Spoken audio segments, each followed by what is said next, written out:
Hi everyone. It's been quite a while since I've done a question and answer video, so I put out a little post on the channel for it and I got quite a few questions. I'm doing this recording on July 22nd, so if anything came in after that, I might not see it, might have to answer it in a different video. So, without further ado, why do you prepare food in your videos? Did you just find out from doing different things it got more views than anything else?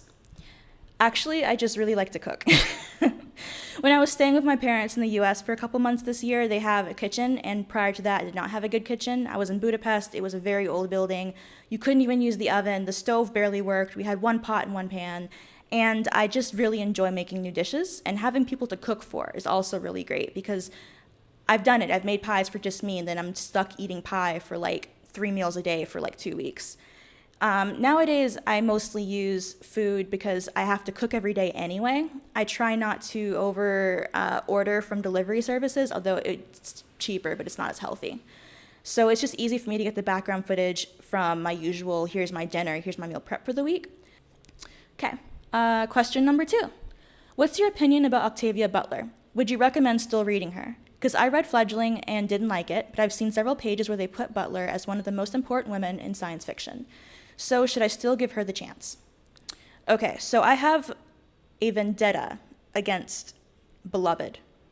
And I know this is Toni Morrison, but I had to read it twice in high school. And then I used to have this business where I'd write essays for other college and high school students, and I had to read it again, like 3 times during college. And I hated it. I hated that type of book. I thought that it was so annoying they chose that to illustrate the evils of slavery when there were better books out there. And one of them is Octavia Butler's Kindred. I read that one a long, long time ago for the first time, and I really enjoyed it because I felt like it was a good mix of science fiction, so it didn't feel like it was just historical, which is not for everyone. The main character, I think, the role that her female identity, like her being a woman in that era, played, and then the distance because of her specific, I wouldn't call it privilege, but because of her role in, I'm not going to try not to spoil it, but it was such a very interesting introspective take on race relations and on gender relations dealing with slavery. Personally, Kindred is my favorite. I think that if you read that one and you don't like it, then Butler might not be for you. But if I'm going to recommend Octavia Butler to anyone, I would always recommend Kindred. It's one of my favorite books ever. I've always enjoyed rereading it. And I feel like it's one of those books you just kind of have to go into blind, but it's a great book to read. Okay, number 3. So we all know that liberal feminism is more popular nowadays, and it's the most popular type of feminism on the internet. In real life, how often do you have these conversations about feminism? Has anyone been surprised with your beliefs? Have you ever felt misunderstood by a libfem? So one of the things that I'm really happy about is that living in a developing country, there is very little room for fake feminism. There's no point in arguing over pronouns and over these specific things because they don't affect women here. They're still having issues with marital rape. You still have issues with just being able to work or being able to not be beaten by your husband. These are very, very obvious solutions and problems people are currently working on. So recently, I was connecting with a woman who is going back to the UK. She's worked here for nearly, 30 years, working in various NGOs. And I was meeting with her for a business reason, but she got so excited when she was able to mention that she did not get the pronoun bullshit. And then when I wasn't negative about it, oh my gosh, we talked for like an extra hour and a half because she was just so excited to meet someone who got it and wasn't, taken in by the Kool-Aid, I guess. For the most part, I'd say there's some people who are surprised with my beliefs. I don't really consider them beliefs, though. I consider it just a very rational response to facts. I've always been a little bit annoyed with the presentation of it as presented as a belief system when it's not. But for the most part, I know when to present things in a certain way, what topics to focus on, and how to talk to people who disagree with me. Number 4, does pineapple go on pizza? It can. They put a lot of weird shit on pizza out here. I really don't like barbecue chicken on pizza. I've had crocodile on pizza down in Siem Reap. Pineapple is fine, honestly. It's just fried dough of cheese and sauce. It's not like it's that offensive. I've eaten worse things. The other day I had snail for the first time here. I eat cockles. I've had, like I said, alligator. I'm probably going to try tarantula next time I go down the same reap, even though I think I don't want to, but I feel like I have to, which I'm sure I'll record for you guys if it happens. Number 5, how do you manage your time to make videos? Any tips? You post a lot of them, and I think you still have time to cook and do other stuff. I can barely do anything, and the day is over. Well, the cool thing about Cambodia is that there's a 2-hour lunch break. It's the hottest part of the day, so from 12 to 2, you have a lunch break. And usually I just stay at work and I'll work on my own projects then. So I'll do script writing or research, or I'll scroll through over it, or I'll look through the news links and look for things.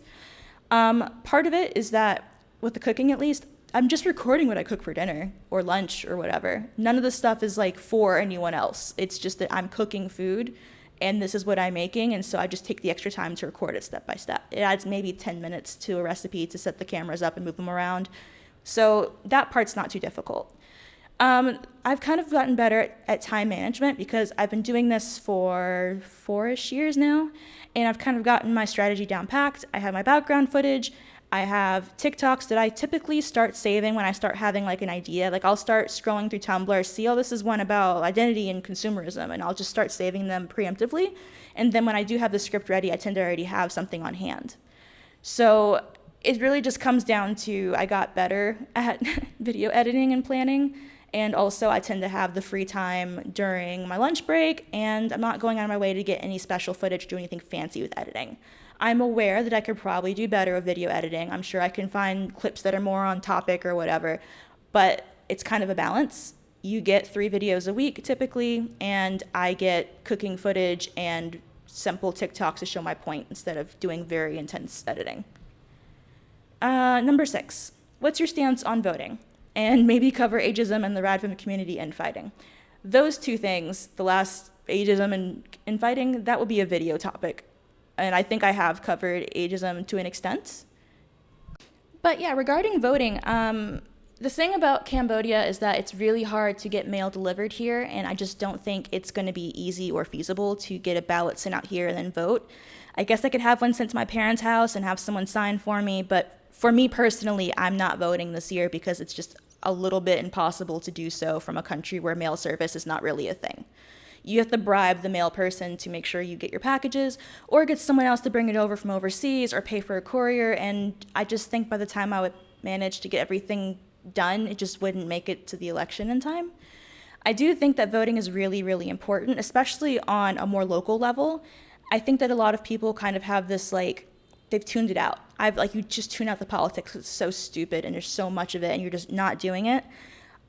Even if you don't like the presidential candidates, even if you don't like a lot of people, you have to, I hate saying it, but you have to pick the lesser of 2 evils, at least because you want to maintain democracy while it exists. Living in a place where democracy isn't a thing really opens your eyes to the importance of making use of it where you have it.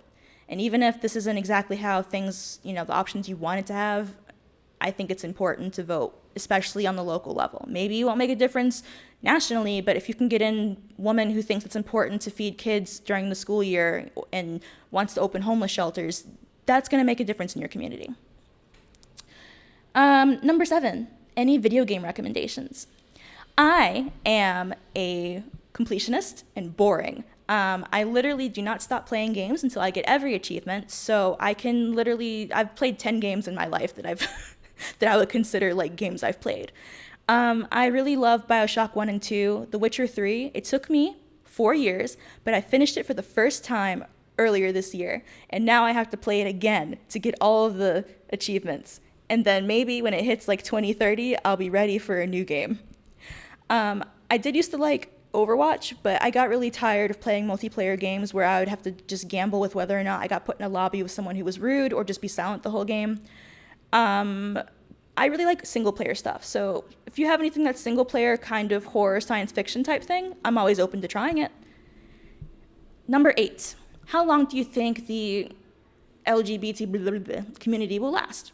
I think it will last forever. It's just going to be splintered and go back underground, and I think that we're going to see a lot of pushback in the coming years where people are going to paint everyone with the same brush, and they're going to go back to seeing lesbians, gays, and bisexuals as being creeps and sexual deviants, at least in a lot of places. Would you go on the Transatlantic Call-In show? Unfortunately, I don't like doing live events, mostly because of the time difference and because it's difficult for me to schedule things around work and volunteering. Like I said earlier, I do a lot of this editing and stuff during the week. I do it typically at night. I don't really like having to schedule stuff with people who aren't in my time zone. I did that with Kara Dansky, and I had to reschedule like 3 times, and I was so embarrassed about that issue. So probably not. How do you define gender? Gender is how you are oppressed because of your sex.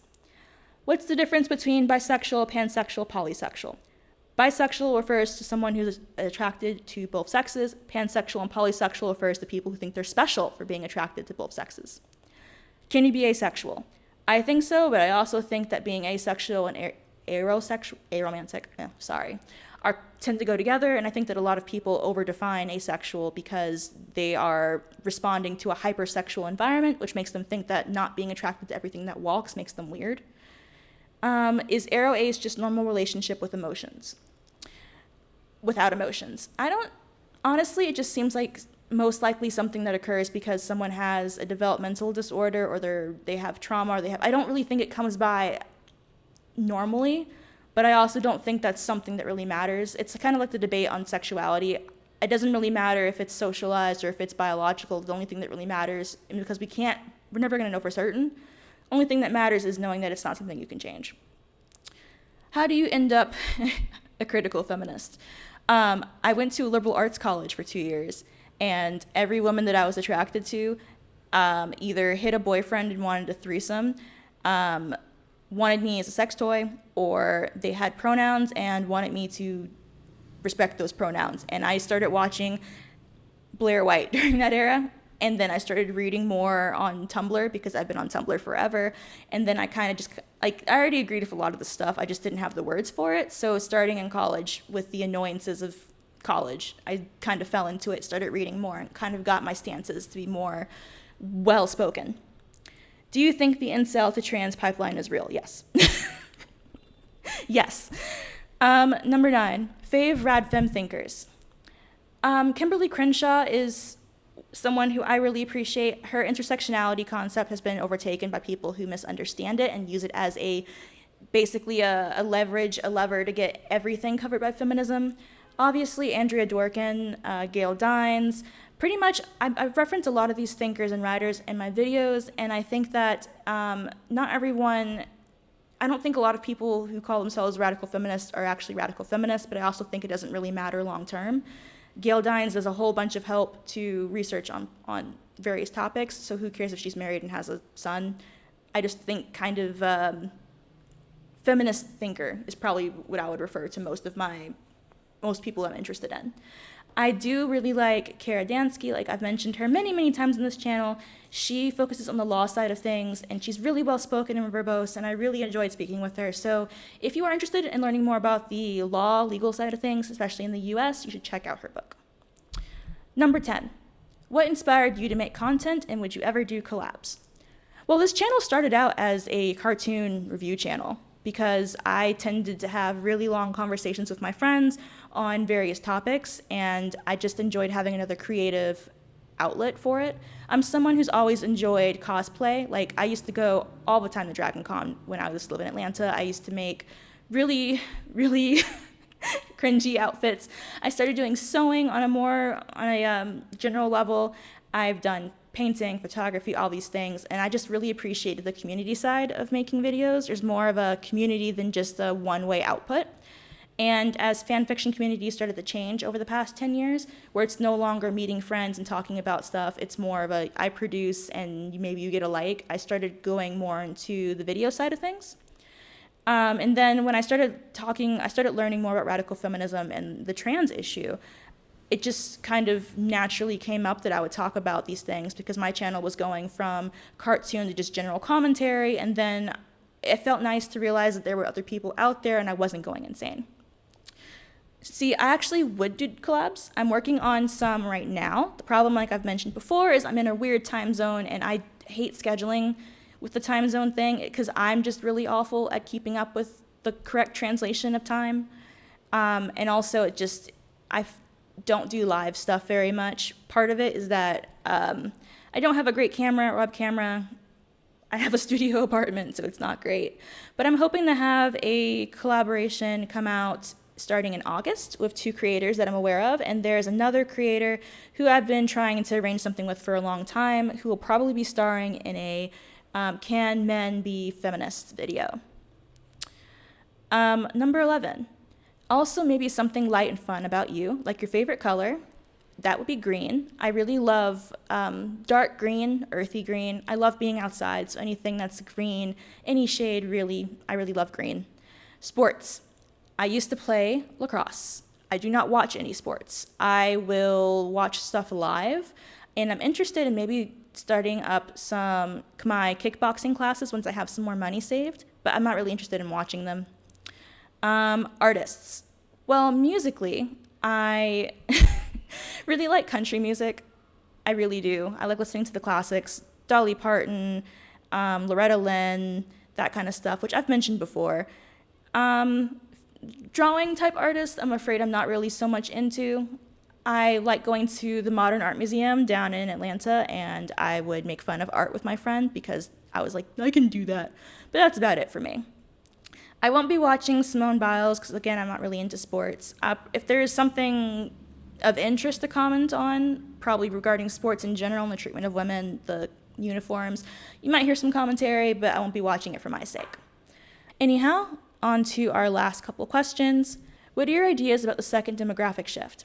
It seems to make demographic changes in patriarchal societies way worse than relatively egalitarian Western societies it originated from. Will there be some sort of spiteful right-wing uprising against women and universal human rights, say in the USA, to boost universally following social cohesion and absolute birth numbers? Or will universal basic income and financial incentives for mothers get women that would love having kids, just not in the broken economy like this, back into child rearing? Picture future scenarios as boomers die out and the currently overcrowded world is left to us less and less populated. How does humanity bounce back without cutting on the rights of women, old and sickly, or what austerity measures would be better, especially in the light of Greeks with fleeing youth introducing 6-day work week? That was a very long and interesting question. I kind of feel like I'm taking the SATs again and I should write like an actual essay about it. But recently, like up until December, I was living in Hungary, and they have some pretty good incentives for having kids, to the extent that like your job will be there for you. You will be getting paid the amount of money that you'll be making, and well, for the first 2 years of your kid being around. Same thing was happening in the Czech Republic when I was there 2-3 years ago. And I saw a lot more kids there. I think that the thing is, a lot of women and men want families. They want kids. So for one, I understand why you might seek a male partner. I think that when it comes to protections and all this stuff, it's a pain in the ass. If you have the ability to be attracted to men, I understand why you would go that route. But to prevent the population from decreasing, part of it is that when women become more educated and have more rights, they tend to have less children. Part of that is that, there's more of a focus on self-improvement, on getting money, being aware of the trap of poverty. Also, because when you're not working the land and working in an agricultural society, you're not worried about having a bunch of bodies to work your farm. I think that we are seeing more of a right-wing uprising on this topic, especially in the US, where we're seeing a lot of, like, if they want women to have babies, then you should focus on decreasing maternal mortality. You should focus on having support for mothers. A lot of women will have kids and without a partner if they could do it. I've seen the mommy communes ideas, which I think are pretty cool, but there's a lot of penalty for having children in a lot of countries, especially the US, where the cost of having a kid can be like $80,000. So I feel like we're going to see, instead of addressing the fact that having a child is expensive and it's difficult, and focusing on better child care, decreasing the cost of child care, better maternal care, instead they're going to focus on making it difficult to get birth control, which is part of what Project 2025 is planning on. They want to make it illegal to basically mail the day after pill and birth control.